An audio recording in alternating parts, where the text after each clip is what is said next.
नमस्कार, चैनल खबर तक में आपका स्वागत है। मैं हूं श्रीलता यादव और अब नजर डालते हैं आज की प्रमुख खबरों पर। नगर परिषद क्षेत्र अंतर्गत कई स्थानों पर हो रहे अतिक्रमण को लेकर अब नगर परिषद कार्रवाई करता नजर आ रहा है, जिसकी मुख्य वजह आगामी दिनों में अलवर शहर में निकलने वाली जगन्नाथ भगवान की यात्रा के मार्ग सुव्यवस्थित बनाना है, जिसके तहत सोमवार को नगर परिषद क्षेत्र से जुड़े मुख्य बाजारों में कार्रवाई की गई। इस दौरान घंटाघर और हॉप सर्कस के सामने कई दुकानदारों ने इसका विरोध किया। ऐसे में अतिक्रमण से जुड़े कर्मचारियों के साथ बाधा पहुंचाने को लेकर नगर परिषद आयुक्त ने संबंधित दुकानदारों के खिलाफ कार्रवाई करने की बात भी कही है। वहीं एक दुकानदार को पुलिस ने मौके से उठाकर थाने में बंद भी कर दिया। साथ ही नगर परिषद आयुक्त मनीष कुमार फौजदार ने बताया कि न सिर्फ अतिक्रमण हटाने की कार्रवाई चल रही है, बल्कि इस दौरान शहर की सरकारी संपत्ति पर अवैध रूप से पोस्टर लगाए जाने को लेकर भी बड़ी कार्रवाई की गई है, जिसके तहत अरावली विहार थाने में तकरीबन 19 लोगों के खिलाफ मामला भी दर्ज कराया गया है। वहीं विज्ञापन होर्डिंग लगाए जाने को लेकर अब तक कोई विज्ञापन टेंडर जारी नहीं होने की बात पर उन्होंने जल्द ही इस मामले में निविदा जारी किए जाने की बात कही। यदि कोई अवैध रूप से सरकारी बिजली के खंभों पर विज्ञापन होर्डिंग लगाता मिला तो उसके खिलाफ भी नगर परिषद कार्रवाई करेगा। जैसा कि आपको विदित है कि शहर में कुछ समय में ही जगन्नाथ जी मंदिर की शोभा यात्रा निकलने वाली है। जिन मार्गों से जो गुजरती है उसमें अस्थायी अतिक्रमण जिन लोगों ने कर रखा है उसको हटाने की कार्रवाई हमारे अतिक्रमण निरोधक दस्ता द्वारा की जा रही थी। इसी दौरान कुछ लोगों ने इकट्ठा होकर जो है हंगामा करने की कोशिश की और उसमें से कोई एक शख्स था, नाम अभी नामालूम है, उसको डिटेन किया है पुलिस ने और ऐसे लोगों के विरुद्ध कार्रवाई भी की जाएगी जो इस तरीके से बाधा डालते हैं।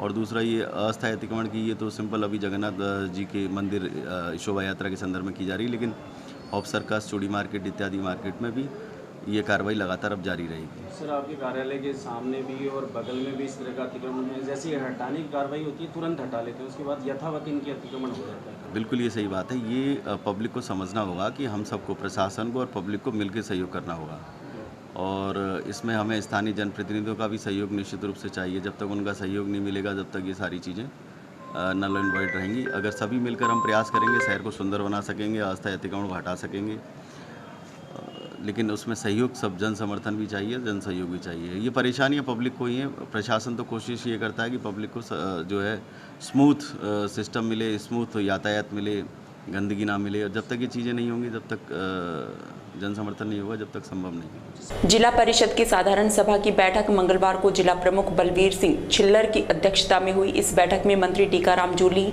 जिला कलेक्टर पुखराज सैन सहित संबंधित विभागों के उच्च अधिकारी और ग्रामीण पार्षदों ने भाग लिया। इस दौरान जन समस्याओं के उठाए मुद्दों का समाधान नहीं होने और अधिकारियों द्वारा तवज्जो नहीं दिए जाने से नाराज जिला पार्षदों ने जमकर खरी खोटी सुनाई।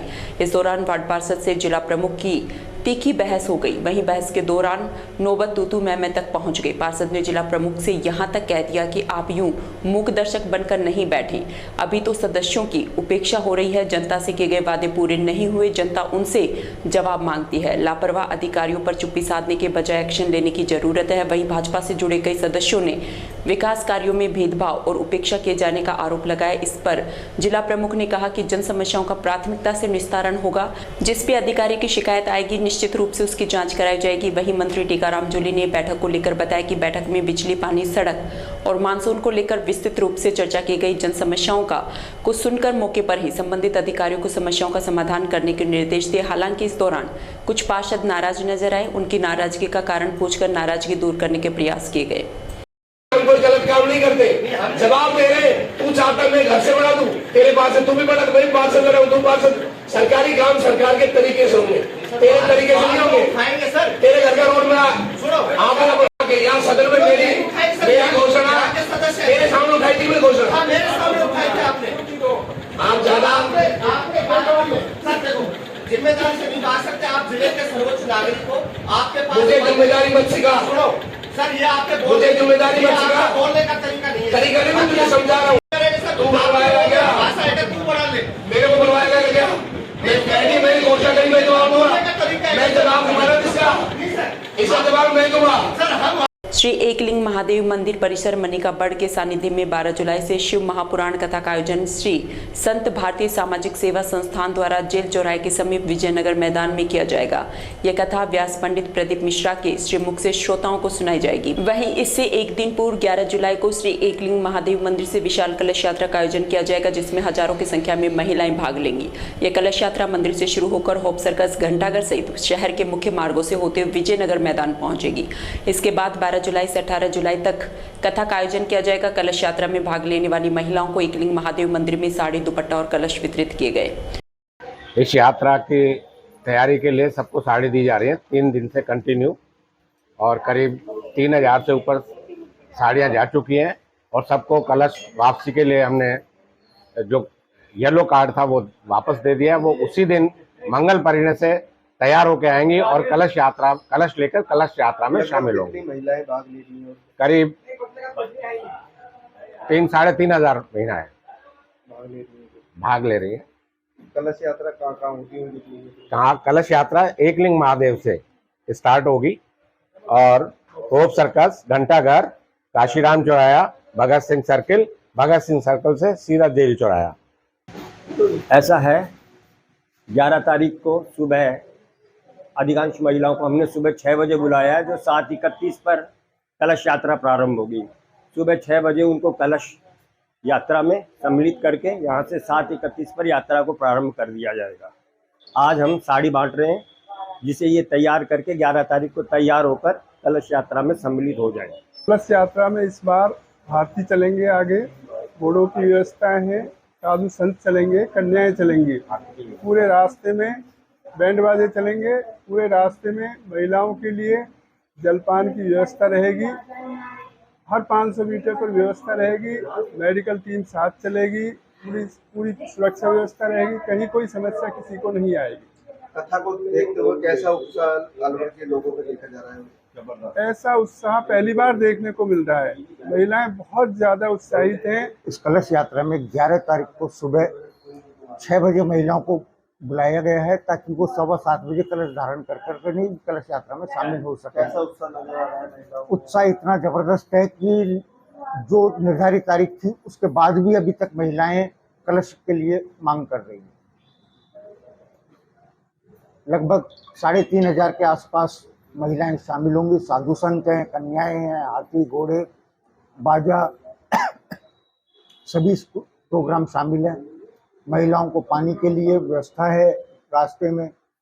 कांग्रेस पार्टी के पूर्व राष्ट्रीय अध्यक्ष राहुल गांधी के जन्मदिन के अवसर पर कंपनी बाग स्थित शहीद स्मारक से महात्मा गांधी की प्रतिमा तक भारत जोड़ो यात्रा निकाली गई। इस यात्रा में यूथ कांग्रेस से जुड़े काफी कार्यकर्ता मौजूद रहे। यूथ कांग्रेस के जिला अध्यक्ष कृष्ण कुमार ने बताया कि राहुल गांधी के जन्मदिन को पूरे जिले में कांग्रेस पार्टी ने बड़े उल्लास के साथ मनाया है। इस अवसर पर जगह जगह विभिन्न कार्यक्रम आयोजित किए गए। इसी श्रृंखला में कंपनी बाग शहीद स्मारक से लेकर महात्मा गांधी की प्रतिमा तक भारत जोड़ो यात्रा निकाली गई। उन्होंने कहा कि जिस तरह देश में फैली नफरत, महंगाई, भ्रष्टाचार और बेरोजगार युवाओं को रोजगार दिलाने के लिए भारत जोड़ो यात्रा निकाली थी, उसी प्रकार अलवर जिले में उनके जन्मदिन पर भारत जोड़ो यात्रा निकाली गई। उन्होंने कहा कि राहुल गांधी की दीर्घायु हो और वह हमेशा स्वस्थ रहें। आदरणीय नेता, युवा हृदय सम्राट राहुल गांधी जी का जन्मदिन है। उसके उपलक्ष्य में हम भारत जोड़ो यात्रा निकालने जा रहे हैं। जैसे कि हमारे नेता राहुल गांधी जी ने भारत जोड़ो यात्रा निकाली थी बेरोजगारी के खिलाफ, जो देश में सांप्रदायिकता फैली पड़ी है उसके खिलाफ, हम आपसी भाईचारे को बढ़ाने के लिए और बेरोजगारों के मुद्दे पे भारत जोड़ो यात्रा निकाली थी। आज हम भारत जोड़ो यात्रा का आयोजन कर रहे हैं जन्मदिन के उपलक्ष्य में। हमारे नेता और अखिल भारतीय कांग्रेस कमेटी के पूर्व राष्ट्रीय अध्यक्ष राहुल गांधी जी के जन्म दिवस के उपलक्ष्य में आज अलवर जिला युवा कांग्रेस के अध्यक्ष कृष्ण यादव के संयोजन में भारत जोड़ो यात्रा शहीद स्मारक कंपनी बाग से होते हुए गांधी जी की प्रतिमा को माल्यार्पण करते हुए नगर परिषद से होते हुए शहीद भगत सिंह चौक तक निकाली जाएगी। जो भारत जोड़ो यात्रा जो राहुल गांधी ने पूरे देश में निकाली गई, जो लगभग 350 से 4,500 किलोमीटर लंबी थी, देश में बढ़ती हुई नफरत, महंगाई, बेरोजगारी के खिलाफ जो यात्रा निकाली गई, उसी संदर्भ में आज हम अलवर शहर के और अलवर जिले के लोगों को से नफरत भगाना चाहते हैं और प्यार से जोड़ना चाहते हैं। मोदी सरकार के 9 साल पूरे होने पर अलवर में भाजपा महाजनसंपर्क अभियान चला रही है, जिसकी शुरुआत शहर के उप सर्कल से की गई। इस दौरान बीजेपी कार्यकर्ता और पूर्व विधायक बनवारी लाल सिंघल मौजूद रहे। पूर्व विधायक सिंघल ने बताया कि मोदी सरकार के 9 साल बेमिसाल महाजनसंपर्क अभियान में 5-5 लोगों की टीम बनाकर प्रत्येक विधानसभा में जाकर 25-25 परिवारों और प्रमुख लोगों से ही आमजनों के बीच जाएंगे और मोदी सरकार के कार्यों को विस्तार से बताएंगे। इस बेमिसाल 9 साल को लेकर भाजपा बूथ स्तर तक कार्यक्रम आयोजित करेगी, जिसमें घर घर जाकर लोगों को इस 9 साल की उपलब्धियों को गिनाने का प्रचार प्रसार करने का काम किया जाएगा, ताकि प्रदेश में बीजेपी की सरकार बन सके। सभी को ज्ञात है, केंद्र की मोदी सरकार ने विश्व पटल पर भारत को अग्रणी किया है, जो देश के लोगों को गौरवान्वित महसूस कराता है। इससे विश्व पटल पर मोदी ही नहीं, देश के प्रत्येक नागरिक का सम्मान बढ़ा है। भारतीय जनता पार्टी राजस्थान प्रदेश का आज महाजनसंपर्क अभियान की शुरुआत यहाँ होप सर्कस से होनी है। इसमें हम सब लोग यहाँ कार्यकर्ता उपस्थित हैं। इस अभियान में 5-5 लोगों को जिम्मेदारी दी गई है प्रत्येक विधानसभा में। वो लोग 25-25 प्रमुख परिवारों से या प्रमुख व्यक्तियों से संपर्क करेंगे और भारतीय जनता पार्टी का जो केंद्र में शासन है आदरणीय मोदी जी का, उसकी 9 वर्ष की उपलब्धियों का आम जन में प्रचार प्रसार करके आने वाले समय में पुनः राजस्थान में एक मजबूत सरकार भारतीय जनता पार्टी की परमानेंट सरकार बने, इसके लिए हम सब लोग मिलकर काम कर रहे हैं। आज से महाअभियान प्रारंभ हो रहा है। इस महाअभियान में हम सब लोग यहाँ होप सर्कस पर इकट्ठा होकर अभी चारों दिशाओं में जाएंगे शहर के और इस अभियान को सफल बनाकर अब भारतीय जनता पार्टी का ही आने वाला कल है। जिस प्रकार से केंद्र की सरकार ने आदरणीय मोदी जी के नेतृत्व में पूरी दुनिया में भारत का डंका बजाने का काम किया है, भारत को जो अंतर्राष्ट्रीय स्तर पर सम्मान दिलाने का काम किया है, वो हमारे एक एक देशवासी के गौरव का विषय है। इससे केवल मोदी जी का सम्मान नहीं बढ़ा है, पूरे देश का सम्मान बढ़ा है। मोदी जी ने प्रधानमंत्री के रूप में देश के एक एक नागरिक का सम्मान बढ़ाने का काम किया है। हम सब भारतीय जनता पार्टी के कार्यकर्ता मोदी जी की उन सब योजनाओं को आगे तक पहुंचाने के लिए आज इस महाजनसंपर्क अभियान का प्रारंभ करके क्षेत्र में निकलेंगे। मुख्यमंत्री अशोक गहलोत ने मंगलवार को बाड़मेर जिले में बिपरजॉय चक्रवात से प्रभावित क्षेत्रों का हवाई सर्वे किया। उन्होंने चौहटन, धनाऊ और आसपास के क्षेत्रों में सर्वे करने के बाद प्रभावितों से मुलाकात भी की। मुख्यमंत्री ने प्रभावितों से संवाद करते हुए कहा कि राज्य सरकार द्वारा बिपरजॉय को गंभीरता से लेकर पूर्व में ही तैयारियां कर ली गई थी। मौसम विभाग के अधिकारियों के साथ लगातार समन्वय बनाकर रखा जा रहा है। कच्चे मकानों, पशुओं और विद्यालय भवनों को नुकसान हुआ है। उन्होंने कहा कि प्रभावित क्षेत्रों में सर्वेक्षण कराकर नियमानुसार मुआवजा दिया जाएगा। इसके लिए अधिकारियों को निर्देश दिए गए हैं। मुख्यमंत्री ने कहा कि 17,000 से अधिक लोगों को बिपरजॉय आने से पूर्व ही शिफ्ट किया गया था। आर्मी सहित एसडीआरएफ की 17 और एनडीआरएफ की 8 टीमों सहित राहत एवं बचाव कार्यों में आपदा मित्रों की भी महत्वपूर्ण भूमिका रही है। प्रदेश में क्षतिग्रस्त हुए सड़क, बिजली पोल और ट्रांसफार्मर सहित अन्य की शीघ्र मरम्मत के लिए अधिकारियों को निर्देश दिए गए हैं। वहीं उन्होंने आमजन से अपील की है कि वे नदी या अन्य जलभराव वाले स्थानों पर नहीं जाएं। किसी अनहोनी का अंदेशा होने पर प्रशासन को तुरंत सूचित करें। इस दौरान आपदा प्रबंधन एवं सहायता मंत्री गोविंद राम मेघवाल, बाड़मेर विधायक मेवाराम जैन, जिला कलेक्टर अरुण कुमार पुरोहित एवं पुलिस अधीक्षक दिगंत आनंद साथ रहे। कोतवाली थाना पुलिस ने अवैध रूप से शराब बेचने के मामले में एक युवक को गिरफ्तार किया है। पुलिस ने आरोपी के कब्जे से देशी शराब के करीब 52 पब्बे जब्त किए हैं। थाने के पुलिसकर्मी ने बताया कि थाने पर मुखबिर से सूचना मिली कि कोलीपाड़ा मोहल्ला शोलालपुरा निवासी विशाल वाल्मीकि मोहल्ले में खड़ा होकर अवैध रूप से शराब बेच रहा है। टीम गठित कर पुलिस जाब्ता मौके पर पहुंचा तो वहां एक व्यक्ति शराब बेचता हुआ पाया गया। यह पुलिस टीम को देखकर भागने लगा, जिसे पुलिस ने घेराबंदी कर पकड़ लिया, जिससे नाम, पता और कट्टे में रखी शराब और उसे बेचने के लाइसेंस के संबंध में पूछताछ की गई तो व्यक्ति के पास लाइसेंस नहीं होना पाया गया, जिस पर पुलिस ने आरोपी को आबकारी एक्ट में गिरफ्तार किया। अनुसंधान के बाद पुलिस ने आरोपी को न्यायालय में पेश किया। अवैध शराब बेचने का कल दिनांक 19/6/23 को श्री राजेंद्र जी एसआई साहब ने शोलालपुरा मोहल्ले से विशाल सनोफ रोशन वाल्मीकि को दारू बेचते हुए गिरफ्तार किया था, जिसको आज सुबह न्यायालय पेश किया गया। कितने दारू पौवे मिले? 54 पौवे दारू मिले था। पहाड़ी क्षेत्र अंतर्गत झंडीपुर में छेड़छाड़ का उल्हाना देने पर आरोपियों ने लाठी फर्जी से हमला कर एक जने को चौटेल कर दिया। पीड़ित ने बताया कि उसकी पत्नी घर पर अकेली थी। इस दौरान पड़ोस में रहने वाले सुका सलामू काका इकलास ने पत्नी से छेड़छाड़ की, शोर शराबा किया तो बच्चा वहां आ गया तो ये लोग बच्चे के साथ मारपीट करने लगे। इसकी सूचना बच्चे ने तुरंत उसे आकर दी। बच्चे ने पूरी घटना बताई, जिस पर मौके पर पहुंचा तो देखा उक्त चारों पत्नी के साथ गाली गलौज कर रहे थे। इस संबंध में जब उनसे बात की तो इन चारों ने आक्रोशित होकर लाठी डंडे से उस पर हमला कर दिया, जिससे सिर में फरसी लगने से उसका सिर फूट गया। अचेतावस्था में उसे जिला अस्पताल में भर्ती कराया गया, जहां उसका इलाज जारी है। घटना के संबंध में थाना पुलिस में शिकायत दर्ज करा दी गई है। जी सर, मेरे मेहरबानी को छेड़छाड़ किया जाए, वो बाद में पहले तो मारी थी, छेड़छाड़ उन्हें नहीं करने दी, उसने मना कर दी, झगड़े कर दिया, फिर उसके लिए लट्ठी बरसा दिया, 5-4 आदमी हो गया। तो सर वहाँ से मेरा छोरा आया था, फिर उसके बाद में मेरा छोरा आया, उसको भी मारपीट किए, लाठी बरसा दी, उस पर भी हाथ पाँव में दिली थी। उसको बाद मेरे लड़के से बाद में मैं आया था, तो सर मैंने पूछे क्या हो रहा है, मुझे तो पता भी नहीं, इसलिए मालूम ही नहीं थी अब क्या बात का झगड़ा था। उसने झगड़े में उसने बोली चाली सिर में दिलिया था नुकनी लाठी। आपको किस चीज से हमला किया? लाठी से, फरसा से। लाठी फरसा? हाँ जी। अच्छा। और ये फरसा से मधु तोड़ दिया ये सर, यहाँ से भी देखे सर। कौन से गांव का मामला ये तहसील पहाड़ी झंडीपुर से। तहसील पहाड़ी झंडीपुर। हाँ जी। सड़क दुर्घटना में गंभीर रूप से घायल हुए एक व्यक्ति को सामान्य चिकित्सालय में भर्ती करा गया है, जहां उसका उपचार जारी है। परिजन से मिली जानकारी के अनुसार घायल जीतराम अपने गांव जितेड़ी से नगर सामान लेने गया हुआ था।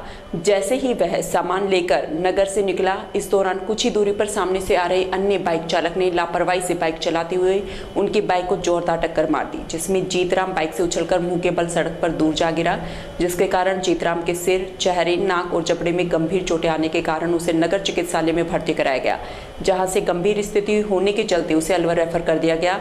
जीतराम गाँव में ही रहकर राजमिस्त्री का कार्य करता है। वही अन्य बाइक चालक के सामान्य चोट आने के कारण उसे नगर के ही सरकारी अस्पताल में भर्ती कराया गया है।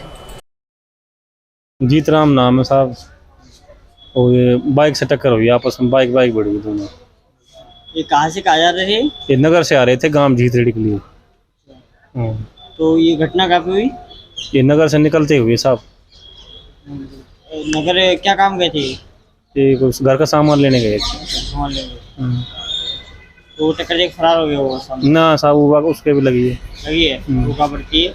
वो नगर भर्ती है। युवरानी महिंद्रा कुमारी के 18वीं पुण्यतिथि के अवसर पर जीत कौर सागवान द्वारा एथलेटिक गेम प्रतियोगिता का आयोजन किया जा रहा है। इस बार यह प्रतियोगिता देहरादून के परेड ग्राउंड में आयोजित की जाएगी। इस प्रतियोगिता में देश के सभी राज्यों से प्रतिभागी हिस्सा ले रहे हैं। आगामी तैयारियों को लेकर मंगलवार को शारीरिक शिक्षकों के साथ एक बैठक का आयोजन किया गया। इस बैठक में प्रतियोगिता में होने वाले एथलेटिक गेमों के बारे में चर्चा की गई। जीत कौर सागवान ने बताया कि युवरानी महिंद्रा कुमारी को खेल का बहुत अधिक शौक था। हर बार उनके जन्मदिन और पुण्यतिथि के अवसर पर यह प्रतियोगिता कराई जाती है। यह प्रतियोगिता काफी वर्षों से की जा रही है। जन्मदिन के अवसर पर फरवरी माह में राजऋषि कॉलेज के खेल मैदान में इस प्रतियोगिता का आयोजन किया गया था। वहीं अब उनकी पुण्यतिथि के अवसर पर यह प्रतियोगिता देहरादून में आयोजित की जा रही है। उन्होंने कहा कि प्रतियोगिता की पूरी तैयारियां हो चुकी हैं। शारीरिक शिक्षक और निर्णायक यहां से 24 जून को रेल द्वारा देहरादून के लिए रवाना होंगे और 26 और 27 जून को इस प्रतियोगिता का आयोजन किया जाएगा। प्रतियोगिता में भाग लेने वाले विजेताओं को मेडल और प्रमाण पत्र देकर सम्मानित किया जाएगा। रानी जी की पुण्यतिथि बनाने जा रहे हैं और अब की बार हम देहरादून में जो है खेल का आयोजन करेंगे। उनके जो है पुण्यतिथि पे हम खेल का आयोजन हमेशा करते हैं, पर अब की बार हमारी समिति ने निर्णय लिया कि इसका खेल का आयोजन देहरादून में किया जाए। और देहरादून के लोगों की भी डिमांड थी कि आप यहाँ हमारे खेल करवाएं। हमारी वहाँ सेक्रेटरी एक उमा कोठियारी जी, तो उन्होंने कहा कि आप यहाँ खेल करवाएं, तो इसलिए वहाँ हम खेल करवाएं। और आज हमने यहाँ PTIओ की मीटिंग ली है सभी की, क्योंकि मैं तो कल निकल दूँगी देहरादून के लिए। ये यहाँ से रवाना होंगे 24 तारीख को, तो 24 तारीख को इसीलिए इनको निर्देश फरमाया है हमने। अब भाई आप कौन सी ट्रेन से वहाँ जाओगे, कितने बजे तक वहाँ पहुँच जाएंगे, सबका ट्रेन में हमने रिजर्वेशन करवा रखे समिति की तरफ से। और देहरादून में हम 2 धर्मशाला हमने बुक करवा रखी है। एक धर्मशाला में 50 कमरा 4 हॉल है, एक धर्मशाला में हमने 30-40 कमरे बुक करवा रखे हैं और एक धर्मशाला में हमने 2 हॉल बुक करवा रखे हैं। धर्मशालाओं का नाम है, एक का खंडेलवाल धर्मशाला नाम है, एक का कलामती नाम है, एक धर्मशाला का जैन धर्मशाला है। तो 3 धर्मशाला में हमने वहाँ व्यवस्था करी है। और वहाँ जो व्यवस्था, जो धर्मशालाओं की व्यवस्था जो हुई है, वहाँ सूर्यकांत दसाना जी की वजह से वहाँ हमारी व्यवस्था हुई है। उन्हीं ने धर्मशाला वालों से जाके कहा भाई आप ऐसे बड़ा आयोजन हो रहा है और यहाँ इनकी व्यवस्था करें। और वो सारी व्यवस्था बाबर साहब जी के निर्देश अनुसार कौन सा मैदान में कराए जाएंगे? परेड ग्राउंड मैदान है। हम जो है युवरानी महेंद्र कुमारी जी की स्मृति में 18वीं ओपन राष्ट्रीय एथलेटिक्स प्रतियोगिता का आयोजन करवाने जा रहे हैं दिनांक 26 और 27 जून को देहरादून में। ये उनकी पुण्यतिथि का अवसर होता है। इसी प्रकार हम उनके जन्म दिवस के अवसर पर अलवर में हर साल आयोजित करवाते हैं फरवरी में इसी तरह की राष्ट्रीय ओपन खेलकूद प्रतियोगिता। और बड़े ही हर्ष का विषय है कि इसमें हमारे पूरे भारत देश के खिलाड़ी, एज ग्रुप हमारे 5 से लेकर 105 वर्ष तक के खिलाड़ी महिला और पुरुष भाग लेते हैं, जिसमें महाराष्ट्र, गुजरात, केरला, पंजाब, उत्तराखंड, उत्तर प्रदेश, हरियाणा, राजस्थान, इन सभी राज्यों से हमारे यहाँ खिलाड़ी भाग लेते हैं और बहुत ही उत्साहित महसूस करते हैं। हम एक नॉमिनल एंट्री फीस के तौर पर किसी से कुछ नहीं लेते। खाने की व्यवस्था और उनके रहने की व्यवस्था भी हमारी समिति की तरफ से की जाती है। हमारी समिति की अध्यक्ष मैडम जीत कौर जी सांगवान और सचिव श्री गजेंद्र सिंह जी नरूका बहुत ही वार्ड लेवल पे इस तैयारी को लेके चल रहे हैं। इस बार भी मैडम 3 विजिट पहले कर चुकी हैं देहरादून की, वहाँ पे जाके ग्राउंड, रहने की व्यवस्था वगैरह सब देख चुके हैं। और अब सभी को ले जाने के लिए भारतीय रेल में सभी का रिजर्वेशन करवा दिया गया है। जो भी ऑफिशियल्स यहाँ से जाएंगे, जो भी समिति के सदस्य यहाँ से जाएंगे, उन सब का रिजर्वेशन करवा दिया गया है। वो 24 तारीख को यहाँ से रवाना होंगे। जो जम्मू तवी एक्सप्रेस हमारी जाती है उस ट्रेन से, आपकी जानकारी के लिए बता दूं कि उस ट्रेन से हम सभी रवाना होंगे और वहाँ पहुंचकर एक दिन विश्राम करके शाम को हमने उनका जो है एक मीटिंग रखी है, क्लिनिक, इवनिंग क्लिनिक। उसके बाद 26 तारीख को सुबह हम वहाँ पर वो प्रतियोगिता शुरू कर देंगे और पूर्व केंद्रीय मंत्री श्री भंवर जितेंद्र सिंह जी उस हमारे समारोह के मुख्य अतिथि होंगे। उसके अलावा वहाँ के स्थानीय कांग्रेस नेता जो भी हमारे होंगे वो सभी हमारे विशिष्ट अतिथि और अध्यक्षता करेंगे। मैडम लास्ट में सभी को धन्यवाद ज्ञापित करेंगे। वहाँ विजेता खिलाड़ियों को मेडल प्रदान किए जाएंगे सभी को, और उनको हमारी रजिस्टर्ड समिति के द्वारा प्रमाण पत्र भी वितरित किए जाएंगे। विराटनगर थाना पुलिस ने 2 आरोपियों को डकैती और अवैध वसूली के आरोप में गिरफ्तार किया है। थाना प्रभारी राम सिंह ने बताया कि 15 जून को सुबह 9 से 10 बजे विराटनगर मुख्य बस स्टैंड पर अलवर से जयपुर जाने वाली बस सवारियों के इंतजार में खड़ी थी। तभी एक जीप में आधा दर्जन से अधिक व्यक्तियों ने मुख्य बस स्टैंड पर पहुंचकर बस नंबर RJ02 P2857 के परिचालक शाहपुरा निवासी दीपक शर्मा से अवैध मंथली वसूली के पैसे मांगे। इस दौरान आरोपियों ने मारपीट कर 8,000 रुपए छीन लिए और जाते वक्त बस की साइड के 6 शीशे को तोड़ दिया। वहीं उन्होंने धमकी दी कि भविष्य में अगर इस रूट पर गाड़ी चलानी है तो मंथली देनी पड़ेगी। थाना अधिकारी ने बताया कि पुलिस ने कार्रवाई करते हुए एडिशनल SP कोटपुतली विद्या प्रकाश और DYSP विराटनगर के निर्देशन में थाना अधिकारी राम सिंह के नेतृत्व में पुलिस टीम का गठन कर डकैती प्रकरण में कार्रवाई करते हुए आरोपी प्रकाश और नरेश को गिरफ्तार किया है। दिनांक 15/6/2023 को लोक परिवहन बस चलती है अपने अलवर से जयपुर, और उसमें उसके संचालन की बात को लेके कि साहब हम यूनियन चलाएंगे और उसको अवैध वसूली करने के पर्पज़ से दिनेश गुर्जर और प्रकाश गुर्जर और उसकी टीम है जिसने एक लोक परिवहन बस को रोका और रोक के उसके शीशे तोड़ दिए था, उससे पैसे वैसे छीनने की कोशिश की। एक थार गाड़ी में आए थे 5-6 लड़के, जिनमें से 2 मुलजिमों को हमने गिरफ्तार कर लिया। प्रकाश गुर्जर पिता राम निवास ये विराटनगर का रहने वाला है तथा दूसरा नरेश गुर्जर है बीसा का वास अलवर का रहने वाला है। इनको और उस थार गाड़ी को हमने जब्त कर लिया। इसके अलावा 3-4 जो फरार आरोपी हैं उनकी तलाश की जा रही है, जल्दी उनको गिरफ्तार किया जाएगा। कुचामन सिटी शहर की बंजारा बस्ती में 18 जून की शाम को पुलिस पर हुए हमले के मामले में पुलिस ने राजकार्य में बाधा डालने समेत अन्य धाराओं में मामला दर्ज कर 12 जनों को गिरफ्तार किया है। वहीं अन्य हमलावरों की तलाश जारी है। कुचामन थाना अधिकारी सुरेश चौधरी ने जानकारी देते हुए बताया कि बंजारा बस्ती में रविवार को पुलिस टीम पर हुए हमले के मामले में पुलिस टीम ने कार्रवाई करते हुए सार्वजनिक संपत्ति को नुकसान पहुंचाने, राजकीय कार्य में बाधा पहुंचाने और पुलिस पर हमला करने जैसे आरोपों के मामले के मुकदमा दर्ज किया। इसके बाद पुलिस ने मौके से 12 आरोपी को गिरफ्तार कर लिया। इसके साथ ही पुलिस ने मौके से कई मोटरसाइकिलें, ट्रैक्टर भी जब्त किए हैं।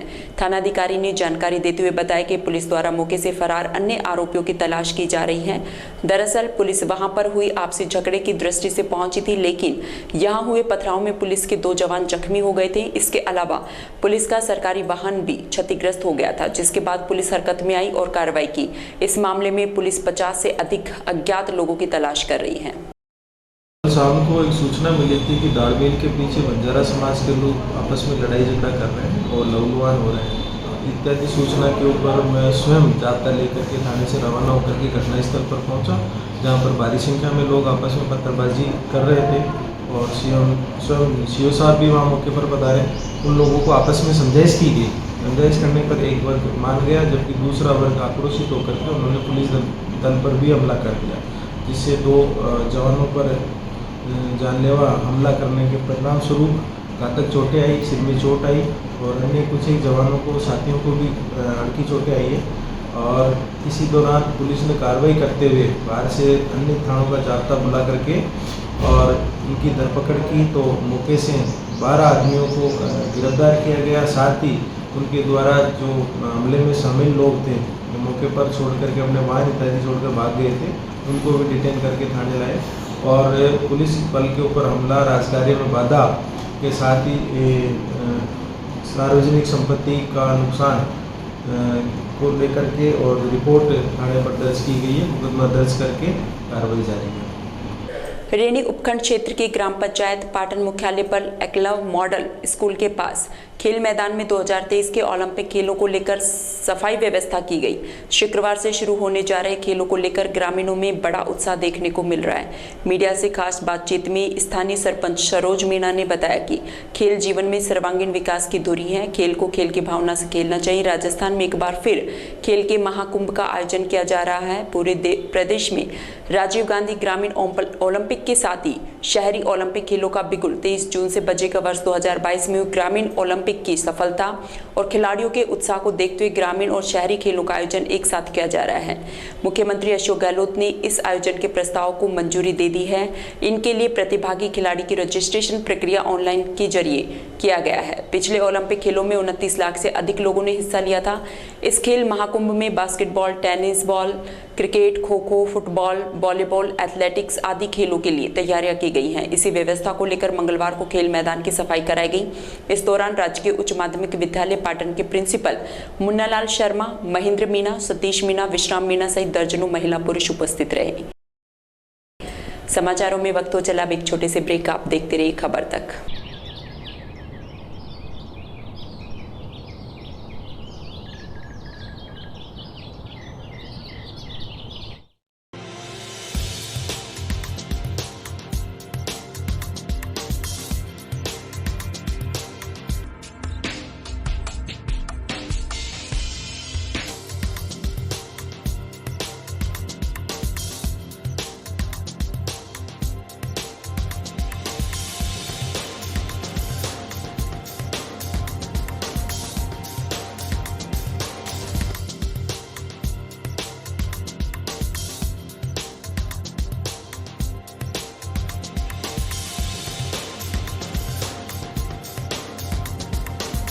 ब्रेक के बाद आपका फिर से स्वागत और अब चलते हैं खबरों की ओर।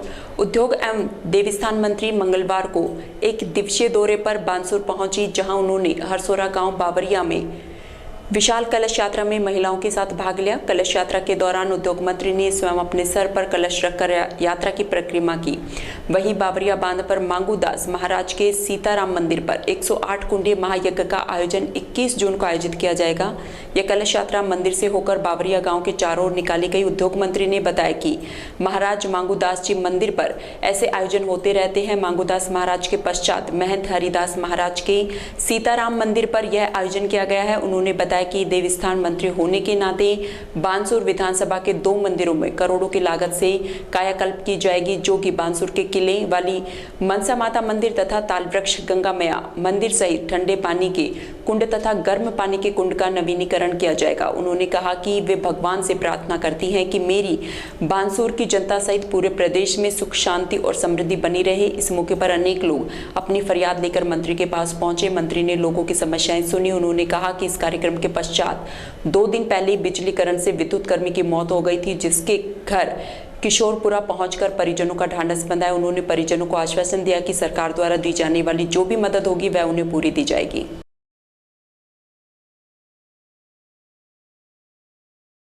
बड़ौदा में कस्बे के अलवर भरतपुर रोड पर निजी शिक्षण संस्थान संघ बड़ौदा में के तत्वाधान में ठंडे मीठे पानी के प्याऊ का आयोजन किया गया। निजी शिक्षण संस्थान संघ अध्यक्ष नरेंद्र कुमार मीणा ने बताया कि Alwar Bharatpur road Renu public school के पास निजी शिक्षण संस्थान संघ द्वारा धर्मार्थ प्याऊ का आयोजन किया गया है, जिसका शुभारंभ नगर पालिका चेयरमैन प्रतिनिधि रूपचंद द्वारा मां सरस्वती की पूजा अर्चना कर और दीप प्रज्वलित कर किया गया। उसके पश्चात यहां से गुजरने वाले सभी राहगीरों को ठंडा मीठा पानी, शरबत और ठंडाई पिलाई गई, जिससे कि लोगों को गर्मी से राहत मिल सके। इस दौरान Surajmal school, Vasundhara school, Renu public school, Sarvodaya school, modern public school, bright future academy, Sahil public school, sunrise star academy, Bal Vikas school, LRJ memorial, Adarsh school, Sangam school सहित गगन ज्योति स्कूल के संचालक उपस्थित रहे। इस मौके पर निजी शिक्षण संस्थान संघ अध्यक्ष नरेंद्र कुमार मीणा ने सभी कार्यकर्ताओं का आभार व्यक्त किया। हम सभी स्कूल संचालक साथियों ने ये प्याऊ धर्मादा में 1 दिवसीय प्याऊ लगाई है और कोशिश करेंगे कि इसको हर बार हम मालिक की कृपा से लगाते रहेंगे। और इस अवसर पर मैं सभी ग्रामवासी बड़ौदा मेव के सभी नागरिक बंधुओं भाई बहनों को शुभकामनाएं देता हूं। आज कस्बा बड़ौदा मेव में निजी शिक्षण संस्थान द्वारा ठंडे पानी की प्याऊ लगाई गई है। गर्मी से निजात पाने के लिए राहगीरों को, मार्केट वासियों को, व्यापारियों को, आमजन को इससे बहुत सुविधा मिलेगी। मैं सभी निजी शिक्षण संस्थान के संचालक आदरणीय अध्यक्ष महोदय सभी का बहुत शुक्रगुजार हूं कि उन्होंने इस मौके पर शुभारंभ के लिए मुझे बुलाया और मान सम्मान दिया। इस तरह के कार्यक्रम कस्बा बड़ौदा में होने चाहिए, जिससे जनता में एक बहुत ही कुशल और अच्छा मैसेज जाता है। खेली कस्बे में सरसों खरीद केंद्र पर बारदाना उपलब्ध नहीं होने के कारण पिछले 3 दिनों से समर्थन मूल्य पर सरसों की खरीद का काम बंद पड़ा हुआ था, जिसके बाद सोमवार को बारदाना उपलब्ध होने के बाद समर्थन मूल्य पर सरसों की खरीद शुरू की गई।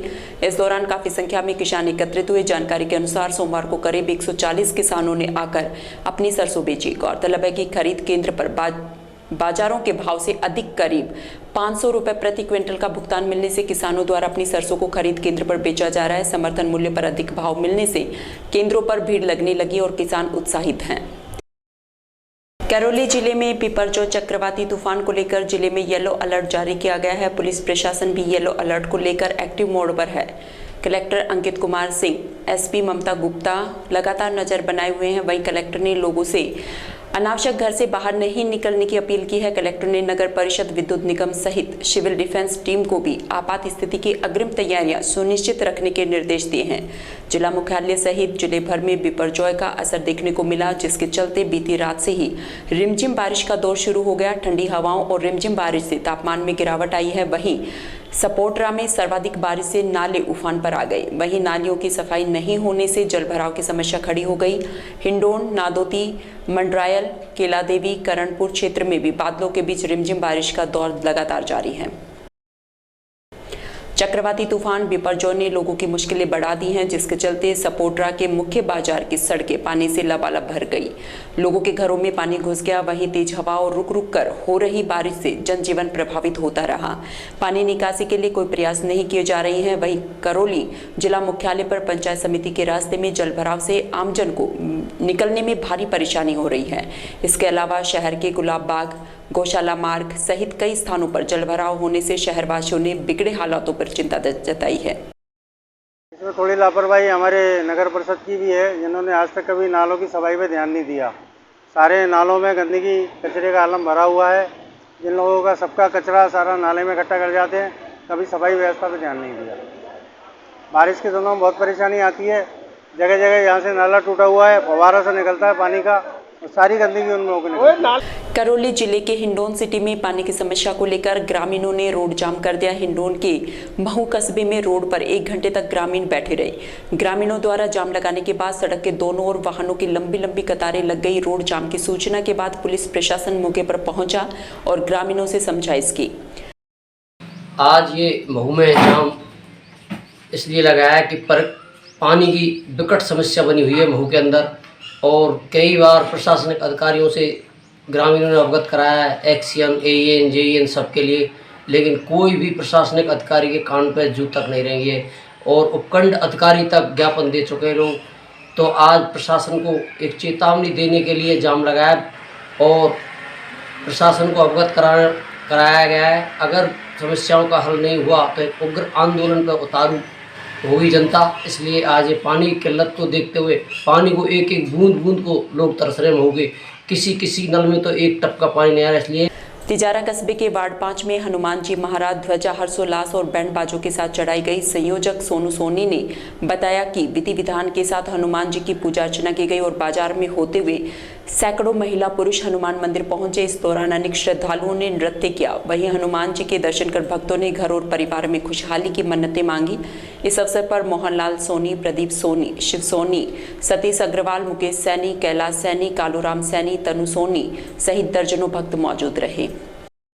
मोदी सरकार के 9 साल पूरे होने पर राजगढ़ लक्ष्मणगढ़ विधानसभा क्षेत्र में महा जनसंपर्क अभियान किया गया।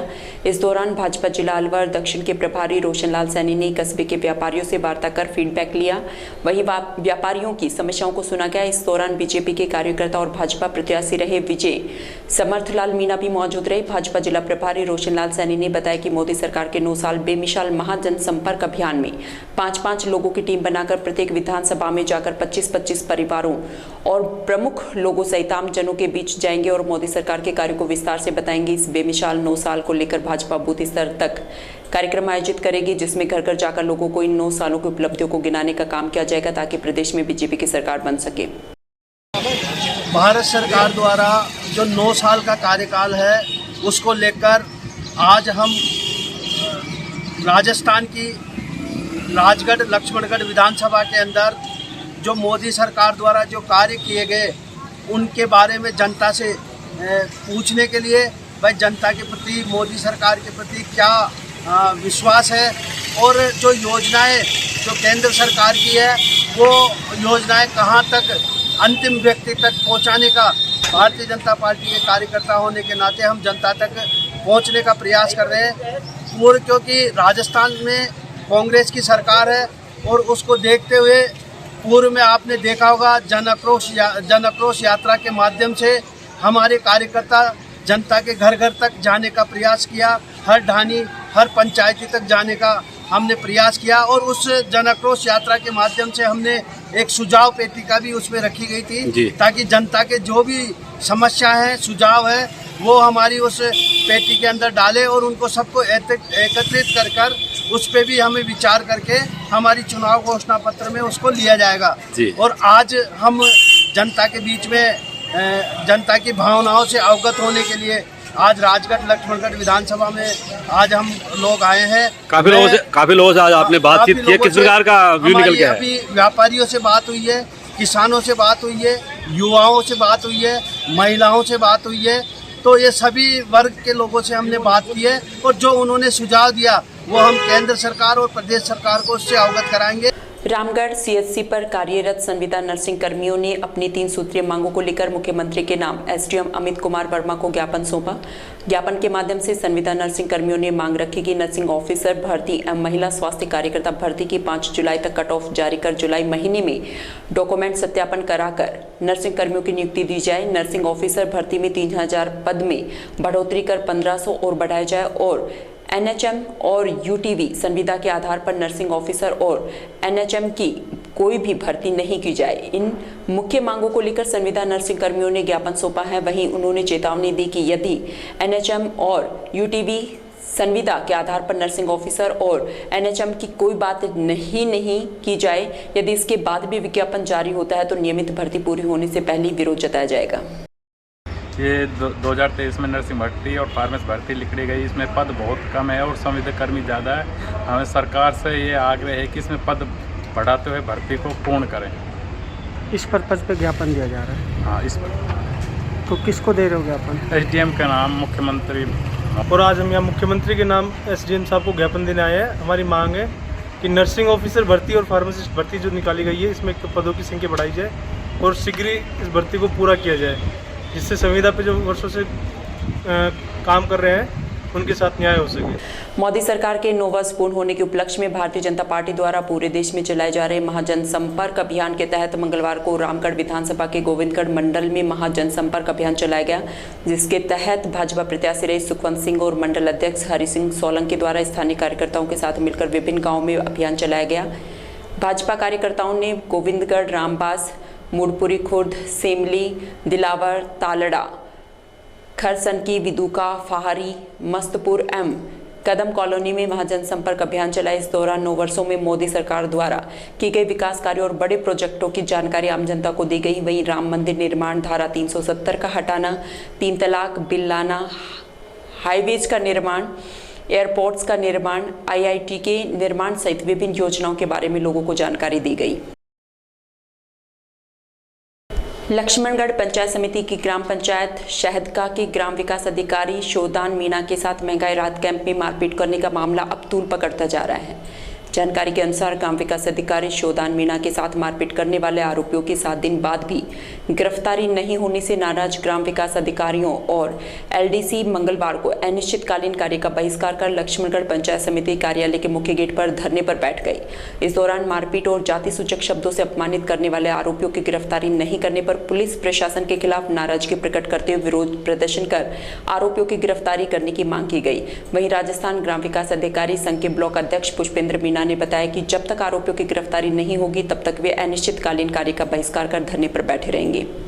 चल रहा है कि ग्राम पंचायत शहदगा में 12 तारीख का कैंप था, उसमें सरपंच प्रतिनिधि ने मेरे साथ मारपीट की थी और वो मारपीट के चक्कर में पुलिस FIR लॉन्च करा दी, लेकिन आज तक पुलिस ने कोई कार्रवाई नहीं की है। इसलिए यहाँ परेशान होकर के और हम कार्य का बहिष्कार करने के लिए आज दिनांक से हम यहाँ धरने पे बैठे हैं। क्या क्या मांग है आपकी? मांग हमारी है कि उसको गिरफ्तार किया जाए मुलजिम को। पुलिस क्या कहती है? बात करती पुलिस कोई अभी पेन ही नहीं ले रही, कोई कार्रवाई नहीं कर रही। इस विषय को लेकर आपने क्या ज्ञापन दिया? दिया है ज्ञापन। कहाँ दिया? किसको? BDO साहब को भी दिया है, SDM साहब को भी दिया है, डिप्टी साहब को भी दिया है। सबको ज्ञापन देने के पश्चात कोई कार्रवाई नहीं? कोई कार्रवाई नहीं हुई। दिनांक 12/6/2023 को जो ग्राम पंचायत शहदगा में महंगाई राहत शिविर कैंप का आयोजन किया जा रहा था, उसी दौरान हमारे ग्राम विकास अधिकारी श्री शोदान मीणा जो कैंप में गए थे, तो वहाँ उनके साथ सरपंच प्रतिनिधि, उनके देवर वगैरह उनके साथ मारपीट की, गाली गलौज की। यही नहीं, उनके अलावा भी वहाँ समस्त कर्मचारियों को भी उन्होंने गाली गलौज की और मारने की धमकी दी थी। तो इस दौरान फिर हमने उसी दिन FIR भी दर्ज करवा दी उनके खिलाफ। तो उस दिनांक 12 से आज दिनांक तक कोई कार्रवाई नहीं हुई, ना ही मुझे वो गिरफ्तारी हुई। इसके बावजूद भी हमने SDM साहब को दिनांक 13 को और डिप्टी साहब को, BDO साहब को हमने ज्ञापन के माध्यम से कार्रवाई के लिए अवगत कराया, लेकिन आज दिनांक तक ज्ञापन देने के पश्चात भी कोई कार्रवाई नहीं की गई। आज हमने निर्णय लिया है कि दिनांक 20/6/2023 से हम समस्त ग्राम विकास अधिकारी एवं कनिष्ठ सहायक, रोजगार सहायक, जब तक आरोपियों की गिरफ्तारी नहीं हो जाती, हम जब तक अपना कार्य बहिष्कार यथावत रखेंगे। तिजारा कस्बे के वैदिक आश्रम में आचार्य सत्यप्रिय की श्रद्धांजलि सभा का आयोजन किया गया। सर्वप्रथम यज्ञ का आयोजन आर्य जगत के प्रसिद्ध आचार्यों और विद्वान गणों की उपस्थिति में हुआ। इस अवसर पर आर्य समाजों के वरिष्ठ कार्यकर्ताओं ने आचार्य सत्यप्रिय के शांति यज्ञ में आहुतियां डाली। आचार्य ऋषिपाल ने कहा कि आचार्य सत्यप्रिय एक निर्भीक और साहसी सन्यासी थे। वे सत्य के लिए लड़ते थे। महात्मा यशदेव ने कहा कि धर्म एवं अंधविश्वास के लिए वे बड़ी से बड़ी ताकत से टकराने में से घबराते नहीं थे। आचार्य सत्यप्रिय देश की एकता और अखंडता के लिए आजीवन लगे रहे। कार्यकारिणी सदस्य देशपाल यादव ने कहा कि आचार्य सत्यप्रिय संघर्षों के लिए सदा याद किए जाएंगे। कुछ मठाधीश इसलिए डरते थे क्योंकि उनका तेजस्वी नेतृत्व युवाओं को अपनी ओर खींच रहा था। आर्य समाज में संघर्षों का एक युग समाप्त हो गया। इस अवसर पर शिवानंद, अर्जुन सिंह आर्य, मोहनलाल, स्वामी सुबोध, डॉक्टर नरेंद्र आर्य, वैदिक आश्रम विद्यालय के संचालक महर्षि शास्त्री एवं अन्य समाज के विद्वान लोग एवं मातृशक्ति मौजूद रहे। आज समाचारों में इतना ही। दीजिए मुझे और मेरी टीम को इजाजत। नमस्कार।